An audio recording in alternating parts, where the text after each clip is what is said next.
یزید کا جو سوال تھا کیا یزید نے براہ راست امام علی مقام کو قتل کرنے کا حکم اس سے آیا، اسی کے دربار سے آیا؟ میرے پاس تو تاریخ کے جو شواہد ہیں اس میں ایسا کوئی صریح عبارت نہیں ہے کہ کسی کو انہوں نے معمور کیا ہو، یزید نے کسی کو معمور کیا ہو کہ جا کر امام حسین علی مقام رضی اللہ تعالیٰ عنہ کو معاذ اللہ قتل کر دو۔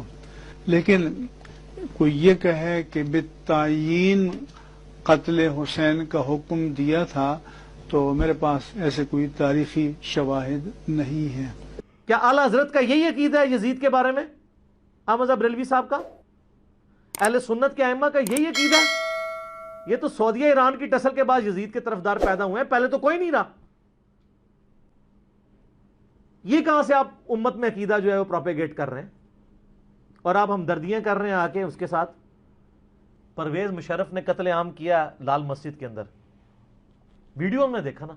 آپ جوڈیشری میں یہ پروف کریں ثبوت کے ساتھ کہ پرویز مشرف کے نام سے ایک آرڈر نکلا ہو، اس پہ اوریجنل سائن بھی اس کے، اور اس نے وہ سب کچھ کرایا ہو، کروا سکتے ہیں؟ آج نہیں آپ کروا سکتے، اس دور میں، لیکن کرائم سے سب کچھ پتا چل جاتا ہے کون کیا کر رہا ہے۔ ایک وہ عقیدہ ہے جو بابوں کا ہے اور ایک وہ ہے جو کتابوں کا ہے، اور کتابیں بھی نہ سمجھیے گا وہ بزرگ شریف کی لکھی ہوئی۔ بخاری مسلم اہل سنت اسی وقت ون کر سکتے ہیں جب آل امیہ کو کٹہرے میں لا کے کھڑا کریں گے، ادروائز آپ کا سودا کوئی نہیں بکنا، نہ آپ کی ویڈیوز کی وجہ سے کسی رافضی نے حق کا راستہ اختیار کرنا ہے۔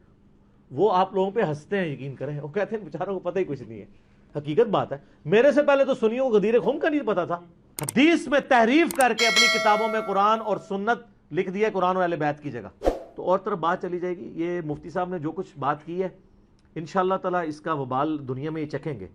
ان کو پتہ نہیں ہے ان کا سودا عوام میں نہیں بکنا، نہ تو یہ بریلویت کا مزاج ہے ناسبیت، دیوبند اور اہل حدیث کا مزاج ہے ناسبیت والا، اور اس کی وجہ بھی سعودیہ ایران ٹسل ہے، پہلے ان کا بھی نہیں تھا۔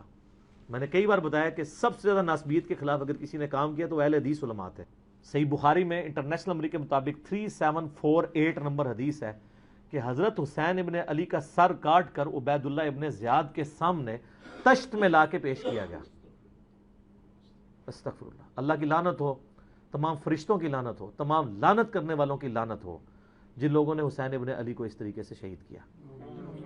یہ صحیح بخاری شریف ہے 3748 انٹرنیشنل نمبر کے مطابق، جس میں امام بخاری نے حسین کے ساتھ علیہ السلام لکھا ہے، اور آپ لوگوں کے پیٹ میں آج تک درد ہو رہی ہے۔ دارالاسلام والوں نے تحریف کر کے علیہ السلام کاٹ دیا اس میں سے، لیکن سعودیہ کا جو مکتبہ تو شامل ہے اس میں موجود ہے، دارالکتب العلمیہ کا جو بیروت کا چھپا ہوا ہے اس میں موجود ہے، اور اہل حدیث کی جو سب سے بڑی سائٹ ہے حدیث کی کتابوں کی sunna.com اس میں موجود ہے، اسلام 360 میں موجود ہے، اور اس میں بھی عربی میں علیہ السلام ہے، اردو میں مولوی نے رضی اللہ تعالیٰ عنہ کیا ہوا ہے۔ مفتی منیب الرحمان کی جگہ مولانا عبدالخبیر آزاد کو چیئرمین رویت ہلال کمیٹی مقرر کر دیا گیا۔ وفاقی حکومت نے مرکزی رویت ہلال کمیٹی کی تشکیل نو کر دی ہے۔ نوٹیفیکیشن کے مطابق مرکزی رویت ہلال کمیٹی چیئرمین سمیت 19 اراکین پر مشتمل ہوگی۔